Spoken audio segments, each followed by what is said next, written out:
ओम शांति। हमारा आज परम सौभाग्य है कि मम्मा बाबा के समान, जैसे आज भी हमने सुना, आज्ञाकारी, हर कदम श्रीमत पर उठाने वाले हमारे आदरणीय दशरथ भाई जी हमारे साथ हैं। मम्मा की ही अम, भूमि, जगदम्बा भवन से, मम्मा की कर्म भूमि भी कहें। मम्मा ने पूना में कितनी सेवाएं भी की। और हमारे आदरणीय दशरथ भाई जी आज हमें मम्मा के कुछ संस्मरण, उनके पुरुषार्थ की और गहराइयों तक ले जाएंगे। भाई जी को हमने पहले भी सुना है, और भाई जी की हर जैसे बात में इतनी गहराई भी है, इतनी सच्चाई भी है, इतनी सिंप्लिसिटी भी है, और इतनी शक्ति भी है। Or I have personally been with Bhaiji's sustenance. I have lived with Bhaiji in his room for a few days and weeks. That was my fortune. And मुझे भाईजी से साकार बाबा की बहुत बहुत भासना आई। तो ऐसे हमारे आदरणीय दशरथ भाई जी, उन्होंने साकार बाबा मम्मा की पालना ली हुई है। और महाराष्ट्र के बहुत सारी जैसे सेवाओं के बाबा ने उनको निमित्त बनाया हुआ है। So Bhaiji, thank you so much for taking time for us, especially today. सभी वेव करके भाई जी को हेलो करें।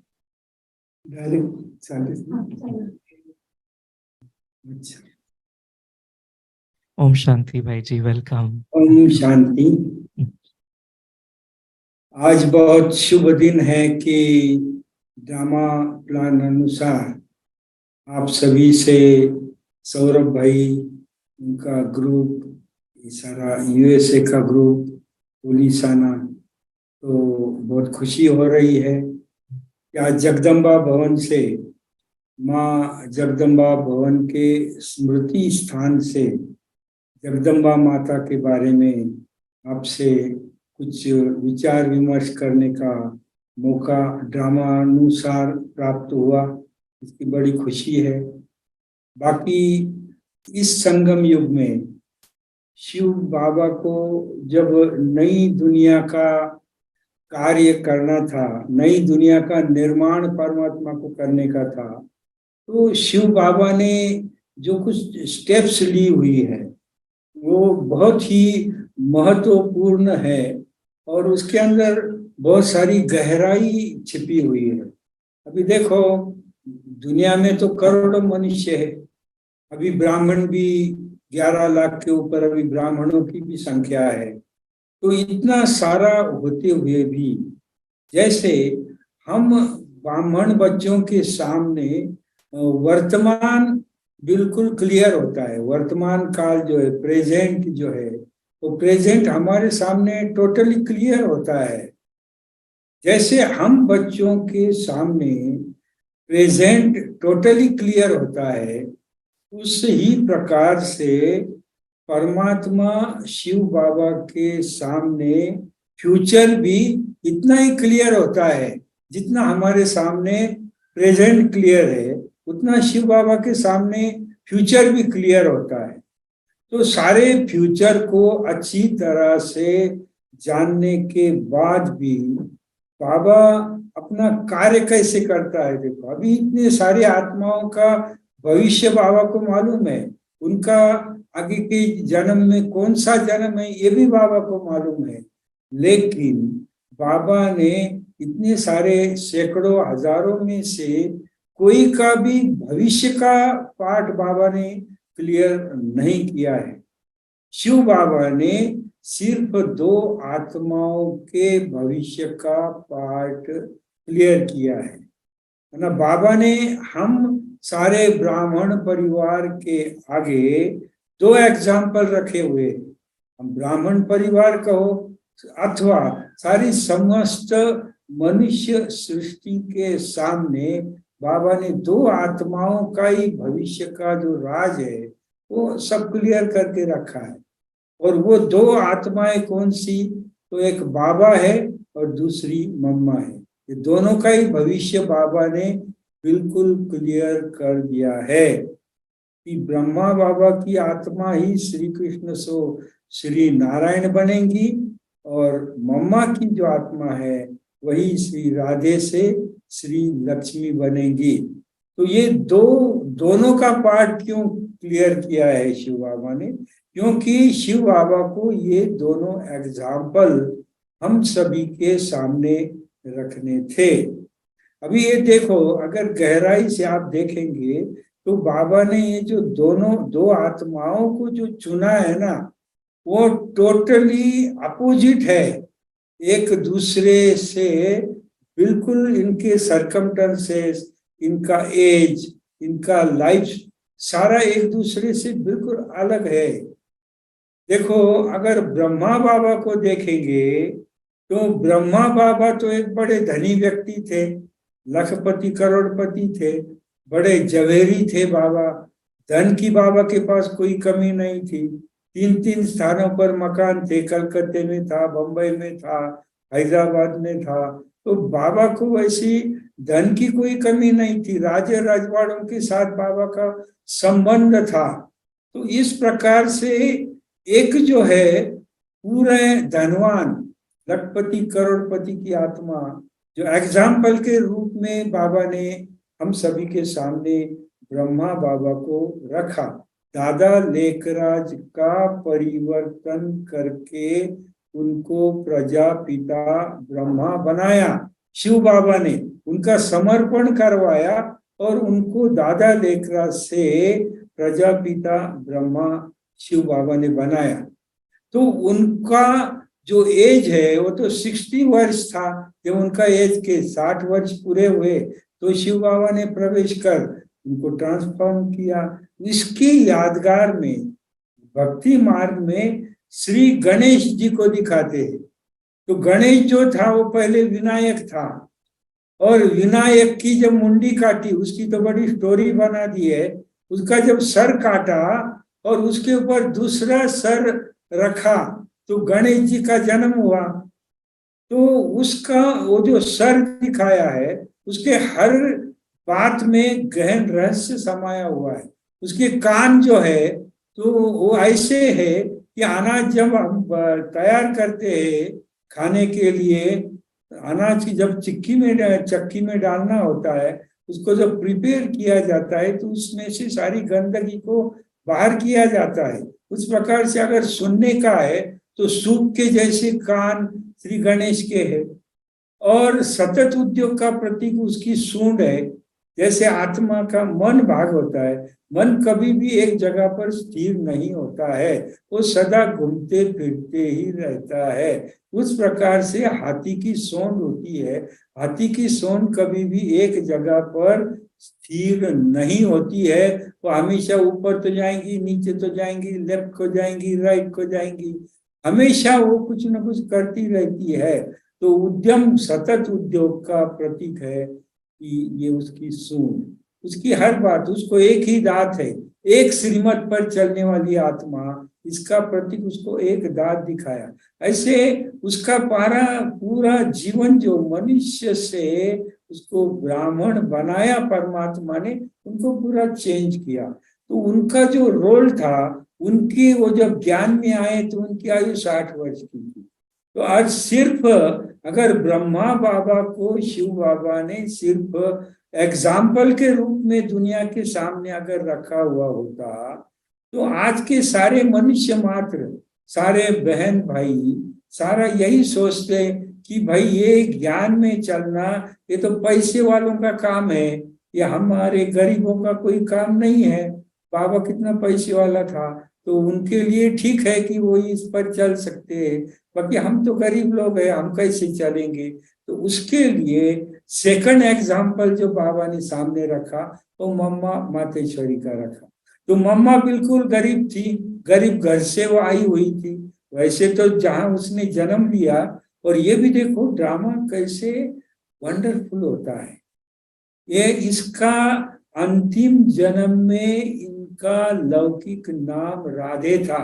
अंतिम जन्म में लौकिक नाम राधे था, और पहले जन्म में, सत्युग के पहले जन्म में भी इनका नाम राधे ही था। जो आदि सो अंत, जो फर्स्ट सो लास्ट। तो पहला भी राधे नाम था और लास्ट में भी उनका नाम राधे ही था। और वो जब 16-17 साल की थी तो वो बाबा के कनेक्शन में आई।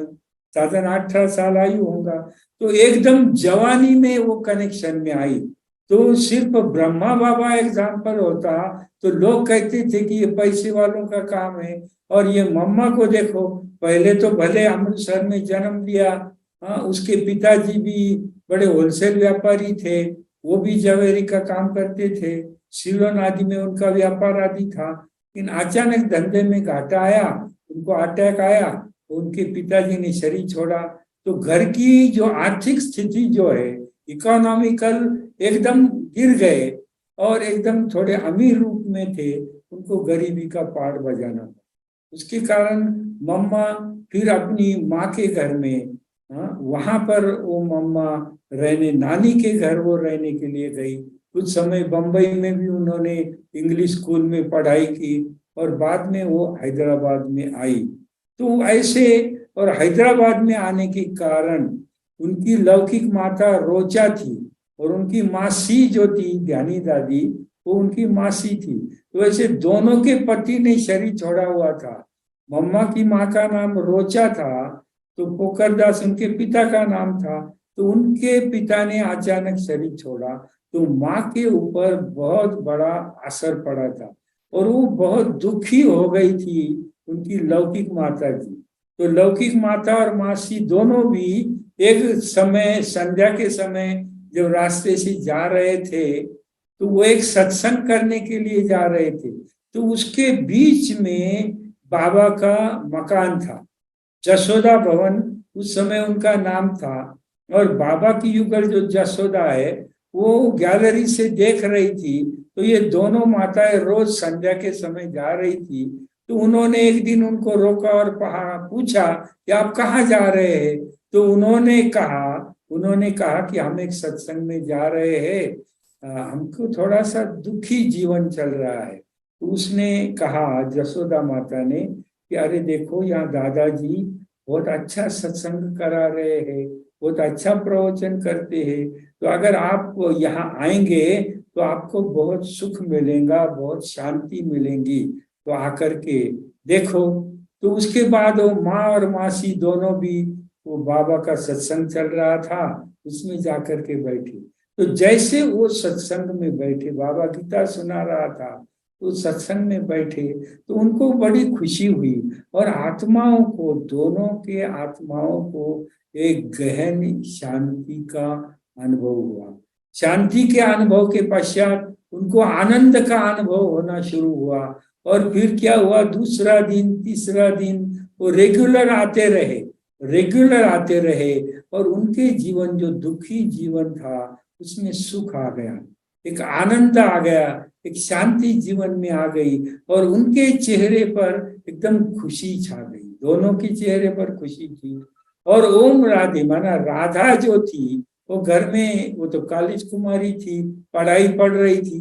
तो उसने वो दोनों का परिवर्तन देखा, माँ का जबरदस्त परिवर्तन देखा। कई दिनों तक माँ ने कभी हंसा ही नहीं था, माँ कभी खुशी उसको दिखाई नहीं दी, हमेशा चिंता में माँ रहती थी। और 3-4 दिन से फिर वो राधा देख रही थी कि इनमें बहुत बड़ा परिवर्तन आया है, इनके चेहरे पर बड़ी रौनक आ गई है, बड़ी खुशी आ गई है। तो फिर राधे ने उनके माता जी को कहा कि माता जी, मैं तो आपको बड़ा खुश देख रही हूँ, आप इतनी खुश कैसे क्या हुए। तो बोले, अरे हम दोनों भी यहाँ दादा के सत्संग में जाते हैं, बहुत अच्छा दादा सत्संग कराते हैं, वहां जाने से बड़ी शांति, बड़ी खुशी और बड़ा आनंद अनुभव होता है। तो राधे, अगर तेरे को आने का है तो तू भी हमारे साथ आ सकती है, चलो। फिर वो माता मासी के साथ ये राधे फिर बाबा के सत्संग में आई। जैसे ही ये राधे, बाबा सत्संग चला रहे थे और बाबा ने ये इस आत्मा को देखा, इनको दृष्टि दिया बाबा ने। तो दृष्टि देते ही ये आत्मा को एक गहन शांति का, सुख का ऐसा अनुभव इस आत्मा को हुआ। और जब ये बाबा के सामने आई, मासी ने बाबा के सामने लाया, तो बाबा ने सेकंड में पहचान लिया, ये मेरी वारिस बच्ची आई हुई है। ये बाबा ने पहचान लिया, ये मेरी वारिस बच्ची है। और बाबा ने फिर उसको बड़ा प्रेम दिया, टोली दी, बड़ी खुशी दी और कहा कि बच्ची रेगुलर आते जाना। वो रेगुलर फिर वो राधे आती जाती थी। तो उसको लौकिक में भी कुछ गिफ्ट थी। वो राधे के पास क्या थी, वो स्कूल में भी बहुत टैलेंट थी। स्कूल में हमेशा उसका फर्स्ट नंबर होता था। स्कूल में भी टैलेंट थी, वहां भी वो थी सरस्वती की आत्मा, तो नंबर 1 स्कूल में होता था। और उसका आवाज जो था, उसका आवाज में भी बहुत मधुरता थी। वो गीत भी इतना सुंदर गाती थी। कॉलेज का जब एनुअल था प्रोग्राम, तो उसमें वो इतने सुंदर सुंदर गीत गाती थी, ड्रामा करती थी। तो उसके एक्टिविटी से बहुत सारे स्टूडेंट और लोग प्रभावित होते थे। तो ऐसी मम्मा जो थी, वो राधे जो थी, तो थी लेकिन थोड़ी फैशनेबल थी। नए नए फैशन करती थी, बालों का फैशन, कपड़ों का फैशन, इसमें भी उसको इंटरेस्ट था। तो लोग जो थे, लेकिन उसकी जो पर्सनैलिटी थी, वो चुंबकीय मैग्नेटिक पर्सनैलिटी उसकी थी। तो उसको देख के कोई भी आकर्षित हो जाता था, ऐसी मैग्नेटिक पर्सनैलिटी थी। तो ऐसी वो जब सेंटर पर आने लगी, बाबा के सत्संग में आने लगी, तो धीरे धीरे उसका ड्रेस भी क्या हो गया, ड्रेस भी चेंज हो गया। उसके बिहेवियर में जबरदस्त जैसे चेंज आने लगा। और फिर वहां ओम की ध्वनि चलती थी। शुरू शुरू में ओम की ध्वनि चलती थी। तो ये जो राधे थी, वो इतनी सुंदर ओम की ध्वनि करती थी वो सत्संग में, कि सभी कहते थे कि वो राधे बहुत अच्छा ओम की ध्वनि करती है। तो बाबा ने राधे को आगे रखा और वो ओम की ध्वनि कराती थी। और वो जब ओम ओम ओम ओम, जब वो राधे ओम कराती थी, तो अनेक आत्माएं सत्संग में, अनेक आत्माएं ट्रांस में चले जाती थी।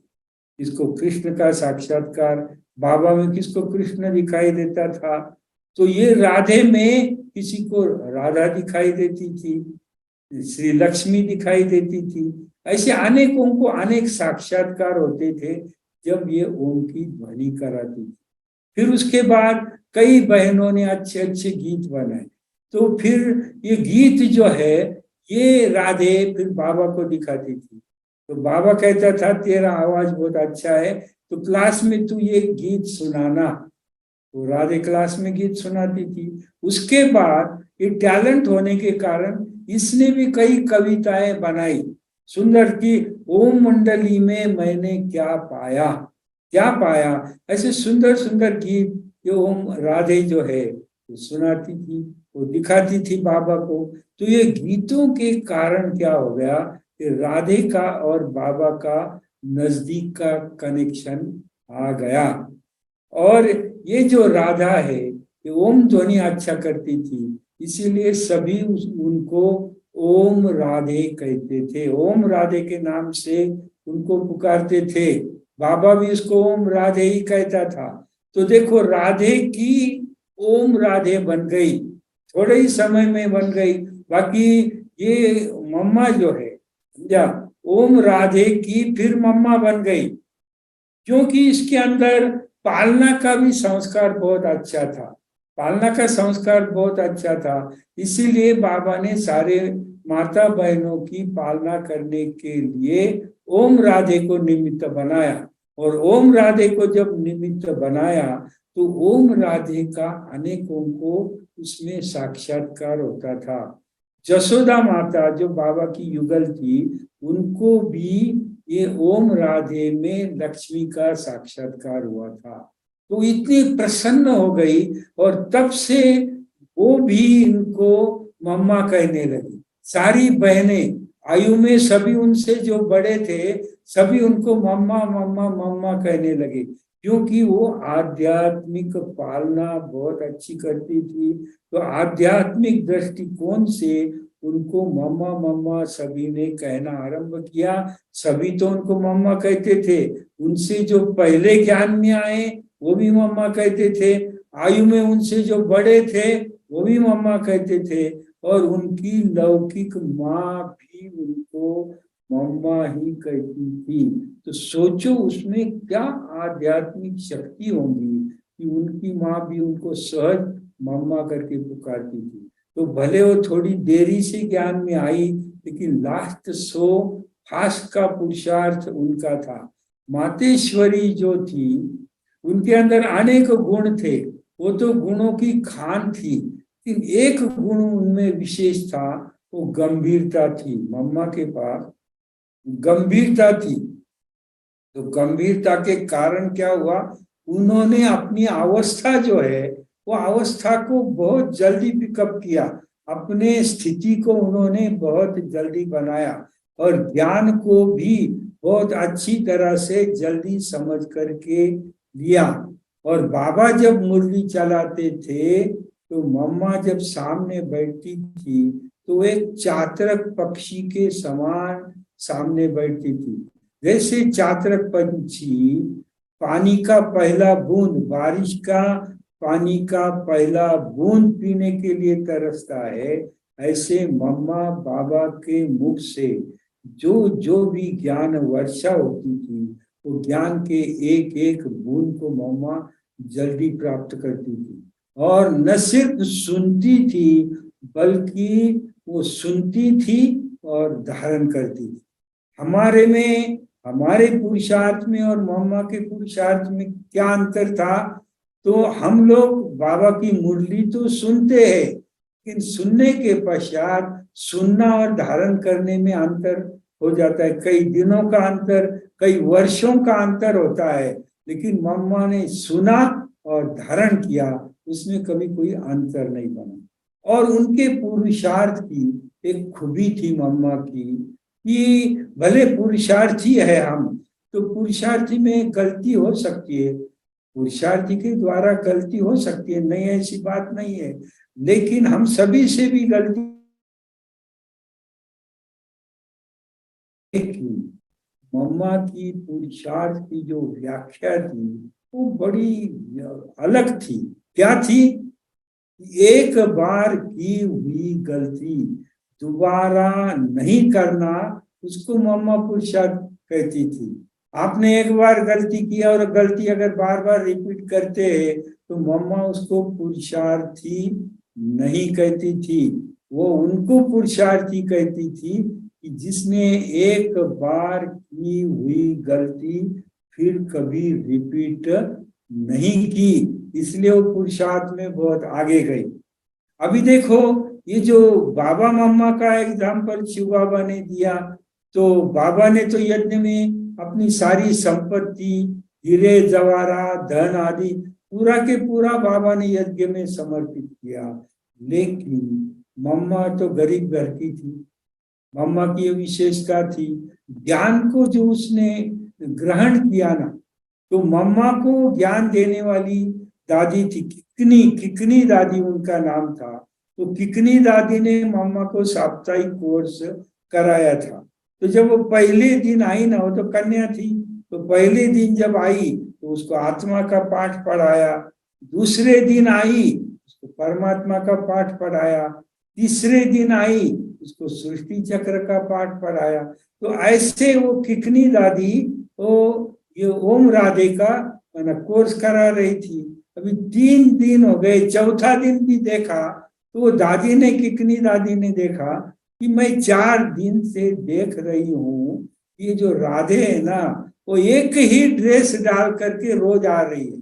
पहले दिन भी वही ड्रेस, दूसरे दिन भी वही, तीसरे दिन भी वही, चौथे दिन भी उसका वही ड्रेस था। तो दादी ने वो राधे को कहा कि ये राधे, मैं देख रही हूँ कि आप रोज 4 दिन हो गए, आप रोज एक ही ड्रेस डाल करके आ रही हो, क्या आपके पास दूसरा ड्रेस नहीं है क्या? वो तो बेचारी गरीब थी, तो लेकिन उसने देखो, उसने वो टीचर को क्या कहा, वो राधे ने टीचर को कहा कि दादी दादी, आपने मुझे आत्मा का पाठ सिखाया, तो क्या दादी आप मेरे आत्मा को नहीं देखती क्या? आप मेरे आत्मा को नहीं देखती क्या? तो दादी को बड़ा धक्का लगा, आप तो मेरे शरीर को देख रही हो। तो देखो, टीचर को भी आत्मा के स्थिति में स्थित करने का काम वो राधे ने किया था। तब उसको धक्का लगा कि ये बच्ची जो कह रही है वो तो राइट है, मैं तो देह को देख रही हूँ और ये तो मुझे सिखा रहे कि आपने क्या सिखाया बाबा ने, आत्मा को देखने का है। तो ऐसे भले वो गरीब थी, समझा, लेकिन बाबा के ऊपर बलिहार थी। उनको यज्ञ में देने के लिए उनके पास कुछ था नहीं, भाई वो कन्या को कमाती नहीं थी, कुछ था नहीं, फिर भी उसने दिव्य गुणों का इतना अभ्यास किया और इतने आत्माओं का उन्होंने कल्याण किया। देखो, आप करेंगे तो दो हाथ से, और अगर आप करवाएंगे तो हजारों हाथों से करवाएंगे। तो आप देंगे यज्ञ में तो अपने दो हाथ से देंगे, और अनेकों के द्वारा करवाएंगे तो हजारों हाथों से, तो मल्टीप्लाइड सेवा आप करेंगे। तो मम्मा ने भले किया नहीं, लेकिन हजारों आत्माओं से करवाया। सारे उत्तर भारत में शुरू में जो भी सेवा केंद्र का निर्माण हुआ है, चाहे उत्तर भारत में हो, दिल्ली हो, चंडीगढ़ हो, अमृतसर हो, मेरठ हो, कानपुर हो, सब जगह पर मम्मा ने सेंटर खुलवाए। बंबई में भी मम्मा 18 मास रमेश भाई उषा बहन के घर में रह करके सेंटर खोला। पूना में आकर के भी मातेश्वरी ने सेंटर खोले हुए। तो भारत में शुरू में सारे सेंटर को निर्माण करने का काम हजारों के द्वारा सेवा करवाने का कार्य जो है वो मम्मा ने किया हुआ है। इसीलिए वो नंबर 1 में गई। और देखो क्या वंडर है, बाबा ने तो अपना सर्वस्व दिया।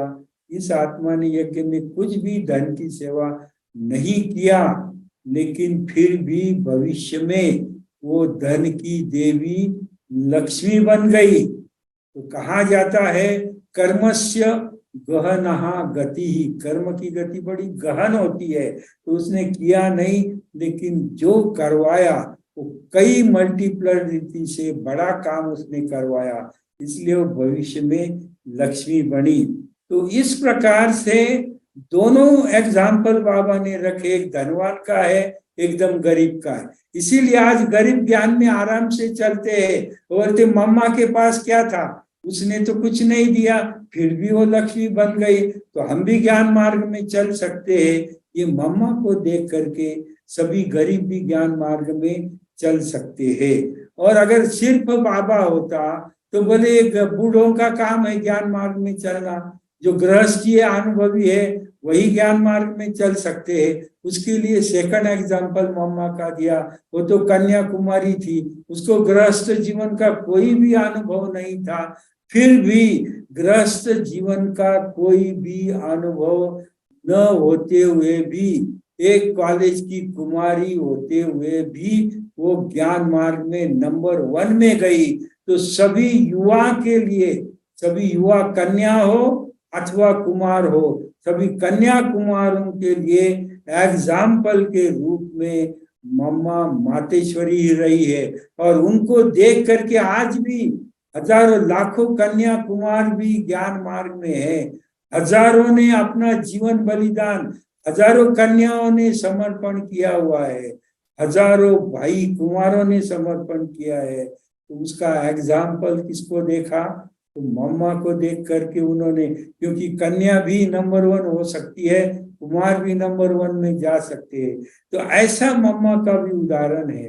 लेकिन बाबा देखो, बाबा की हर बात अनन्य साधारण थी। बाबा एक साक्षात्कारी पुरुष थे, बाबा एक साक्षात्कारी पुरुष थे।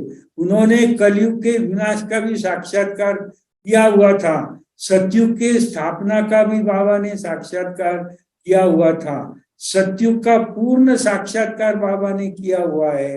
विदेश के द्वारा अणुबॉम्ब द्वारा कैसा विदेश का विनाश होता है उसका साक्षात्कार किया है। भारत देश का कैसे विनाश होगा उसका साक्षात्कार किया है। सतयुग के राज दरबार का साक्षात्कार किया है। तो बाबा तो एक साक्षात्कारी पुरुष थे, लेकिन मम्मा जो है वो ऐसा एग्जाम्पल है कि मम्मा को सारे ईश्वरीय जीवन में एक भी साक्षात्कार नहीं हुआ है। कई ज्ञान मार्ग में चलते हैं तो कहते बाबा तो इतना बाबा को साक्षात्कार हुए। अगर हमको भी साक्षात्कार होता ना तो हम भी बाबा को मानते थे कि हमको जब तक साक्षात्कार नहीं होगा तो हम नहीं मानेंगे। तो अगर उनके सामने एग्जाम्पल है मम्मा। देखो मम्मा नंबर 1 में गई, लेकिन उनको कभी भी कोई भी साक्षात्कार नहीं हुआ है, न कभी वो ध्यान में गई है, न कभी वो ट्रांस में गई हुई है। तो मम्मा एक ऐसा एग्जाम्पल है कि आपको ज्ञान मार्ग में नंबर 1 जाने के लिए साक्षात्कार होने की कोई भी आवश्यकता नहीं है। तो ऐसे अनेक प्रकार के एग्जाम्पल जो है वो शिव बाबा ने हम सभी के सामने रखे। और मम्मा जो थी वो धारणा में नंबर 1 थी। वो बराबर रात को 2 बजे उठ करके अमृत बेला करती थी और 2 बजे से 5 बजे तक वो कहती थी ये मेरा परमात्मा को दिया हुआ अपॉइंटमेंट है। ये 3 घंटा में मैं सिर्फ बाबा के साथ ही रहती हूँ। तो भले मम्मा के अमृत बेला के उठने का कनेक्शन उनके रात्रि के सोने के साथ नहीं था। अगर हम रात्रि को लेट सो जाते हैं तो दिन में फिर अमृत बेला को लेट उठते हैं।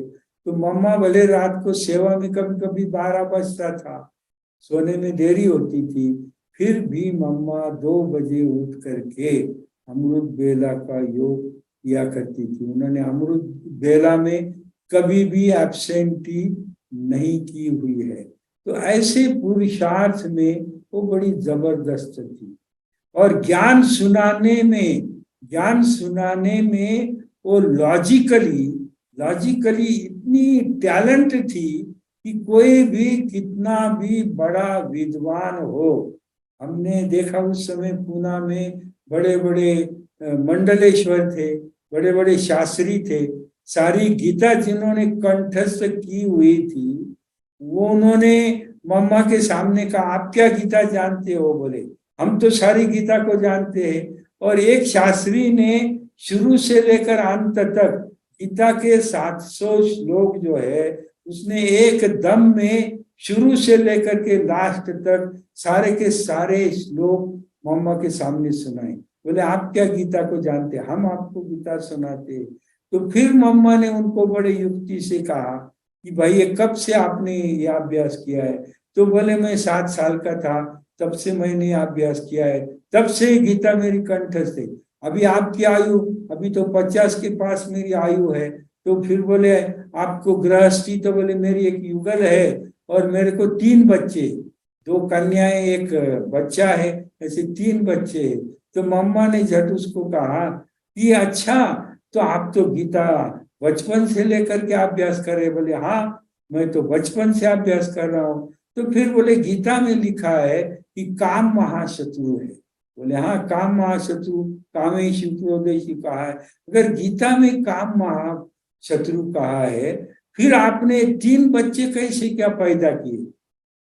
3 बच्चे कैसे क्या पैदा किए? ये जब वो शास्त्री ने सुना ना तो वो उसका मुंह एकदम छोटा हो गया और इतना बड़बड़ करने वाला एकदम शांत हो गया।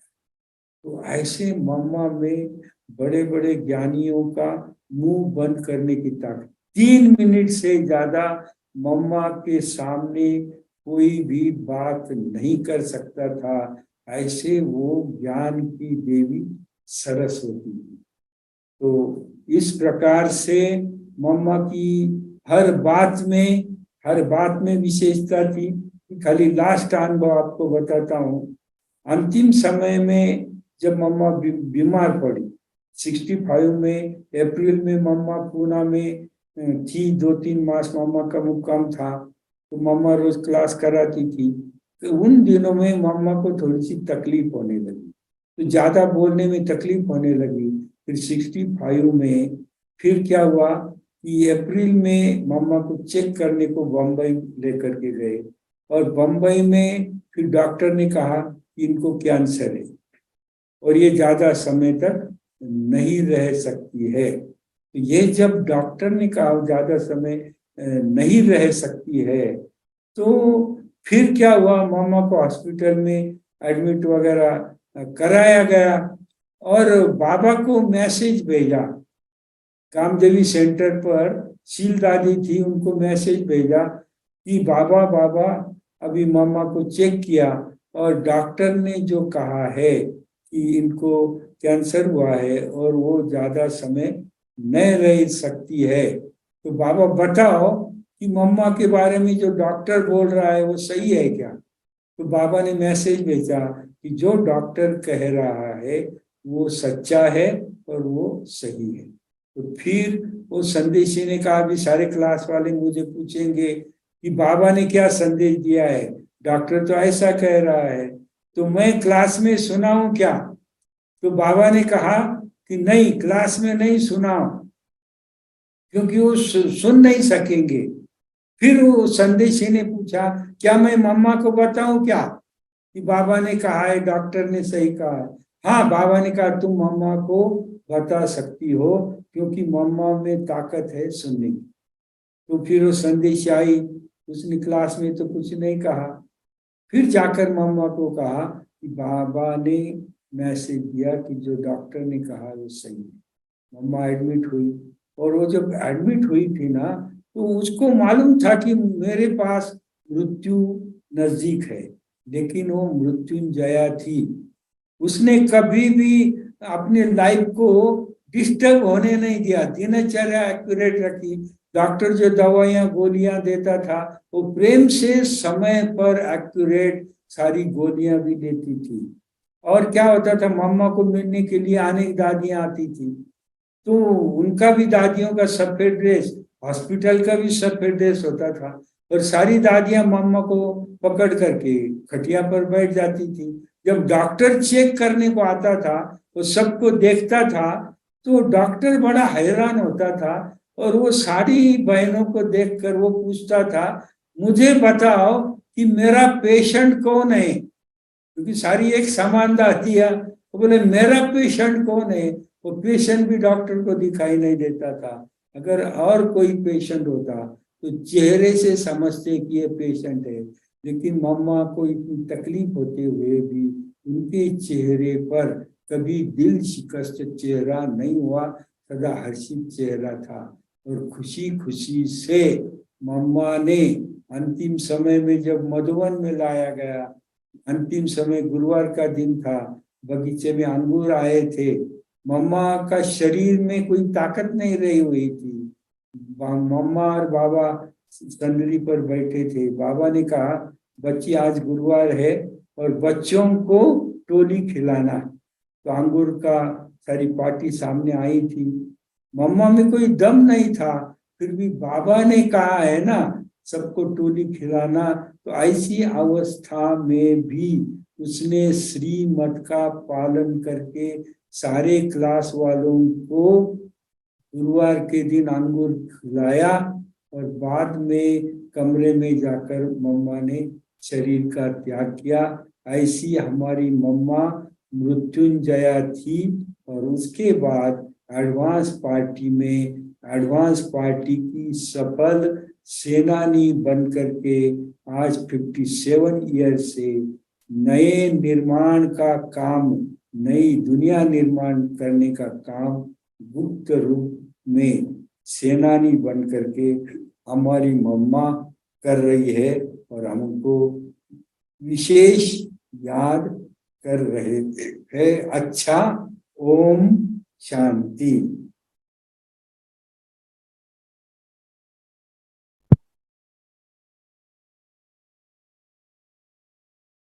ओम शांति।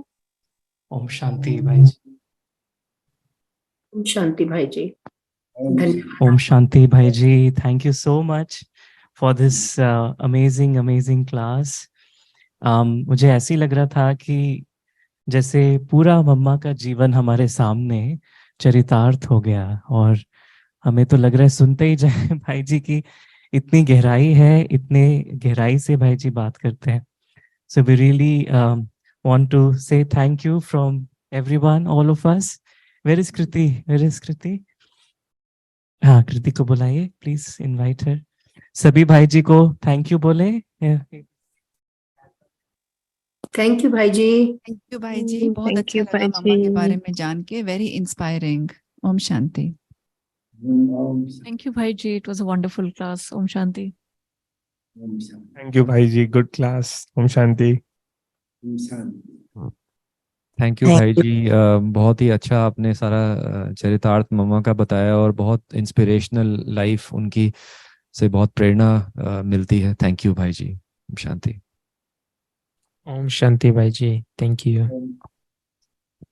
ओम शांति भाई जी. Thank you so much. आपने जो मम्मा का सुनाया, बहुत ही अच्छा चरित्र उनके लिए. थैंक यू भाई जी. ओम शांति भाई जी. आपकी क्लास सुन के बहुत अच्छा लगा. इतनी गहरी बातें मम्मा के बारे में बताई कि आप गहराई में ले गए. So thank you very much भाई जी. ओम शांति. थैंक यू भाई जी. आपने अच्छा बताया, अच्छा क्लास कराया, मजा आ गई, बहुत अच्छा लगा. थैंक यू भाई जी. थैंक यू भाई जी. आज आपने बहुत अच्छा क्लास कराया मम्मा का, और ये याद रहेगा और इससे हमें प्रेरणा भी मिलेगी. Thank you so much. ओम शांति भाई जी. Thank you so much. बहुत कुछ सीखने को मिला मम्मा के बारे में. तो कुछ पता नहीं था, जो थोड़ा बहुत पता था, लेकिन आज सब कुछ बहुत अच्छे से बताया आपने. थैंक यू सो मच भाई जी. Om Shanti.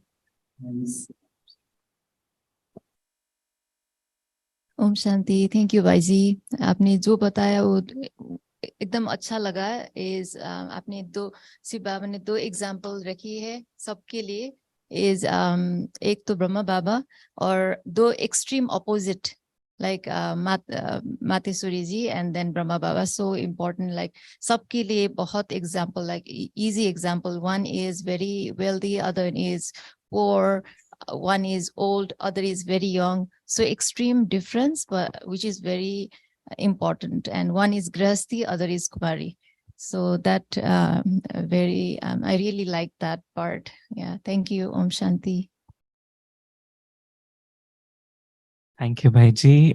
Kriti will welcome, say thanks. यहाँ पे बोलो thank you. Thank you. Oh, thanks. Thank you भाई जी. Thank you, Bhaiji. Thank you. Thank you so much भाई जी. जूम पे भी सभी थैंक यू बोल सकते हैं. जूम पे भी है. हाँ जी. थैंक यू सो मच भाई जी. बहुत ही beautiful class, wonderful class. Came to know कुछ बहुत बारीकी से मम्मा की कितना पुरुषार्थ, कैसे मम्मा बनी. Thank you so much for enlightening us. ओम शांति. थैंक यू भाई जी. Thank you. बहुत बहुत धन्यवाद. आपने बहुत अच्छी क्लास कराई, मम्मा के बारे में आज बताया. बहुत बहुत धन्यवाद आपका.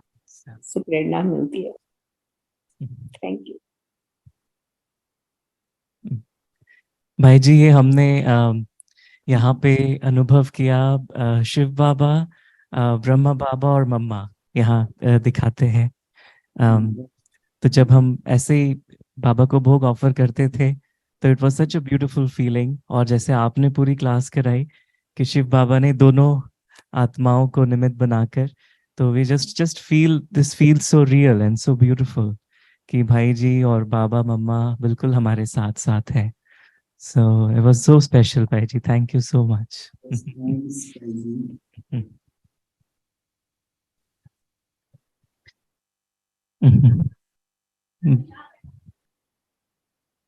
भाई जी, फिर साकार में भी आपसे कभी फिर से मिलेंगे. यहाँ पे कभी आप आइए US में. That will be so nice. होंगे यूएसए में, कभी जरूर। हमको दादी ने बहुत फोर्स करके लंदन को भेजा था सौरभ भाई। मेरे को हमको दादी ने कहा, दशरथ तूने, क्योंकि बचपन से हम दादी के साथ ही पले हुए थे, हमारी आध्यात्मिक पालना सारी जानकी दादी ने किया। तो दादी मुझे बार बार कहे, दशरथ तू लंदन जाके आ। तो मैंने कहा ठीक है दादी, देखूंगा, जगदम्बा भवन का पूरा होने के बाद जाऊंगा।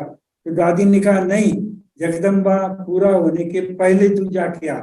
फिर 1 मास 21 दिन हमारा London, Oxford, Cambridge, Manchester, Leicester, मतलब सब जगह दादी ने बड़ा अच्छा प्रोग्राम बनाया, बहुत बढ़िया अच्छी सेवा किया।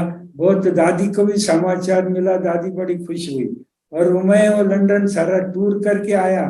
फिर दादी ने कहा, देख अभी तुझे जगदम्बा भवन में ही ठहरने का है, तेरा हेडक्वार्टर जगदम्बा भवन रहेगा। भले तू सारे देश विदेश में घूमना, लेकिन हेडक्वार्टर जगदम्बा चाहिए। और सचमुच तब से मैं सारा देश में घूमते जा रहा हूँ। अभी पिछले मास में दिल्ली में था 10 दिन, आशा दीदी ने बुलाया था। अभी पिछले हफ्ते में चेन्नई में था, 8 दिन चेन्नई में, पौंडीचेरी में। वहां भी योग भट्टिया वगैरह बहुत अच्छी बाबा ने सेवा कराई। देश में भी सेवा हो रही, विदेश में भी बाबा करा रहा है जो भी बाबा को। और बाबा जब मुझे पहली बार मिले तो भी बाबा ने कहा कि बच्चे आप विश्व कल्याणकारी आत्मा हो। ये बाबा ने विश्व कल्याणकारी का वरदान दिया। 82 में अव्यक्त रूप में बाबा आए थे, तो वो रात्रि के 2 बजे सबको बाबा एक एक वरदान दे रहा था। मेरे आगे आत्म प्रकाश भाई थे, उनको कहा आप विश्व परिवर्तक आत्मा हो, एक को कहा महावीर हो। मेरा नंबर आया तो मुझे कहा कि आप विश्व कल्याणकारी आत्मा हो। तो मैंने कहा इनको भी वरदान दिया, मुझे भी दिया। तो मैं वो वरदान लेकर के मैं सच समझा और आगे जा रहा था। तो बाबा ने पीछे वाले को टोली नहीं दिया और फिर मेरे तरफ इशारा करके बुलाया। मुझे मालूम नहीं था बाबा बुला रहा है। तो 2 बहनें आई, वो बोले अरे बाबा आपको बुला रहा है, बुला रहा है। तो फिर बाबा के पास गया, और जब मैं बाबा के सामने बैठा तो फिर बाबा ने मेरे कान में कहा कि हे बच्चे, कभी नहीं भूलना कि आप विश्व कल्याणकारी आत्मा हो। और ये जब बाबा ने डबल वरदान दिया और डबल टोली दिया ना, तब मेरे दिमाग में वो बात ऐसी अंदर गई कि बराबर अपने को विश्व का कल्याण करने का है। और वो जो मैंने लाइट लिया था ना, तो बाबा ने हमको सीरियस बना दिया। और बाबा ऑटोमेटिक कुछ करते नहीं, ऑटोमेटिक सेवा सामने लाता है और बाबा ये सेवा कराता है। अच्छा, बाकी आपसे भी बार बार मिलना होता है। अभी दुबई का भी हमने क्लास कराया था, तो बाबा सेवा करा रहा है। बाकी हमारे सौरभ भाई, उनसे हमारा बहुत संबंध नजदीक का आया और आप परिवार का भी आया, इसलिए बहुत बहुत खुशी है। अच्छा, ओम शांति। थैंक यू सो मच भाई जी, थैंक यू, रियली अप्रिशिएट। और वहां पे अव्यक्त वतन पूरा मम्मा का लग रहा है। It is so beautifully decorated, सूक्ष्म वतन की तरह पूरा सजाया है वहां पे, हम देख रहे हैं। या भाई जी, मम्मा का रूम अगर दिखा सकेंगे, अगर है वहां पे इंटरनेट कनेक्शन या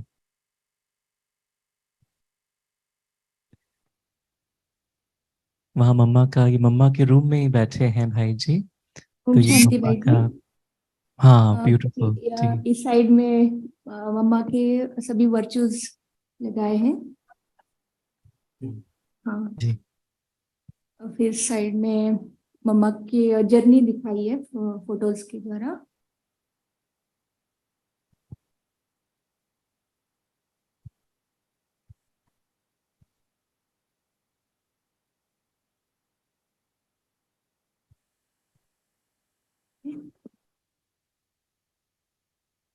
इट्स ब्यूटीफुल। जी, मम्मा का रूम है वहां पे, जैसे बाबा का कमरा होता है तो मम्मा का कमरा है। लवली, रियली रियली अप्रिशिएट भाई जी, thank you again so much. सभी को ओम थैंक शांति, यू, थैंक यू थैंक सभी। धन्यवाद। हाँ हाँ, थैंक यू दीदी।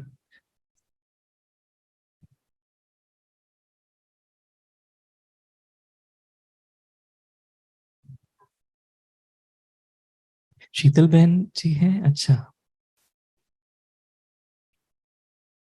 भाई जी वो नहीं है। अच्छा अच्छा। सुप्रिया, सुप्रिया बहन। सुप्रिया, सुप्रिया बहन जी हैं। आप थोड़ा अगर आप भी हेलो करें तो it would be so nice. बस